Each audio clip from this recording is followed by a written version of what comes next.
જૂનાગઢના માળિયાહાટીના ખાતે ગર્લ્સ હાઈસ્કૂલમાં બાળ વિજ્ઞાન મેળો યોજાયો હતો। આ શાળા માળિયાહાટીના ગ્રામ પંચાયત દ્વારા સંચાલિત કરવામાં આવે છે। બાળ મેળામાં નાની બાળાઓ દ્વારા અનેક વિજ્ઞાનની વિશિષ્ટ કૃતિઓ રજૂ કરવામાં આવી હતી। આ તકે શાળાના આચાર્ય, શિક્ષકો સહિત આગેવાનો મોટી સંખ્યામાં ઉપસ્થિત રહ્યા હતા અને બાળકોને પ્રોત્સાહિત કર્યા હતા।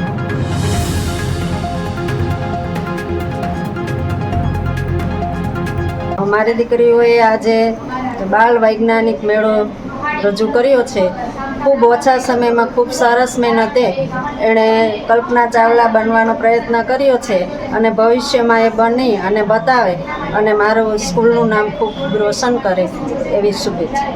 રોજ ગ્રામ પંચાયત સંચાલિત ગર્લ્સ હાઈસ્કૂલમાં વિજ્ઞાન મેળાના નિર્દેશન માટે માનનીય સરપંચશ્રી, ઉપસરપંચશ્રી, સેક્રેટરીશ્રી, સભ્યશ્રીઓ વગેરે જીતુભાઈનું આમંત્રણ આવતા અત્રે આ નિહાળવાનો જે લાભ મળ્યો છે, આ જોતાં મને એમ લાગે છે કે આની સ્કૂલ દિન પ્રતિદિન ખૂબ આચાર્ય અને શિક્ષક સ્ટાફના બધાના સહયોગથી ખૂબ પ્રગતિ કરતી રહે